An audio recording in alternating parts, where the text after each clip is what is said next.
പുതിയ ജീവിതം ആരംഭിക്കുന്നതിന് നാം നമ്മുടെ ആഗ്രഹത്തിൻ്റെ തീവ്രത മനസ്സിനെ പഠിപ്പിക്കാൻ ശ്രമിച്ചുകൊണ്ടിരിക്കുകയാണ്. ഒരാഴ്ചയിലേക്ക് നാം പറഞ്ഞുകൊണ്ടിരിക്കുന്നത്, റിപ്പീറ്റ് ചെയ്യുന്നത് നമ്മുടെ ഉപബോധ മനസ്സ് വിശ്വസിക്കുകയാണ്. റിയാലിറ്റിയിൽ നാം വീക്കാണെങ്കിലും നാം പറയുന്നത് വിശ്വസിക്കാതിരിക്കാൻ മനസ്സിന് അറിയില്ല. അതുകൊണ്ട് റിപ്പീറ്റ് ഇറ്റ്. അത് പതിയെ നമ്മുടെ റിയാലിറ്റിയെ ചേഞ്ച് ചെയ്യുന്നു. ഇപ്പോൾ നിരാശയിലാണെങ്കിൽ I am in a process of change എന്ന് മനസ്സിൽ ഉറപ്പിക്കുമ്പോൾ ഹോപ്പ്, പ്രത്യാശ സ്വാഭാവികമായി നമ്മിൽ ഉണ്ടാകുന്നു.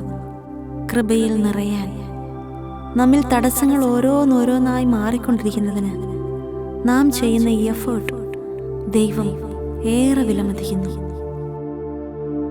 ഇന്ന് നമുക്ക് വീണ്ടും റിപ്പീറ്റ് ചെയ്യാം. ഒരു പുതിയ വ്യക്തിയാകാൻ ഞാൻ ആഗ്രഹിക്കുന്നു. ഒരു പുതിയ വ്യക്തിയാകാൻ ഞാൻ ആഗ്രഹിക്കുന്നു.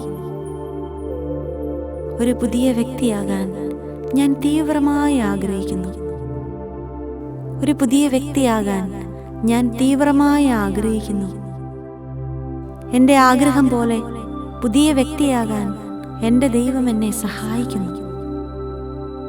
എൻ്റെ ആഗ്രഹം പോലെ പുതിയ വ്യക്തിയാകാൻ എൻ്റെ ദൈവം എന്നെ സഹായിക്കുന്നു. I am in a process of new life. I am in a process of new life. മറ്റുള്ളവർ കണ്ടമ്പരക്കുന്ന വിധം എൻ്റെ ജീവിതം ചേഞ്ച് ആകാൻ പോകുന്നു.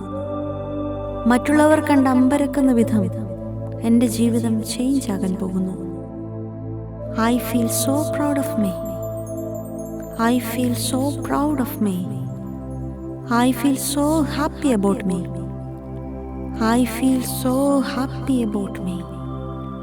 I am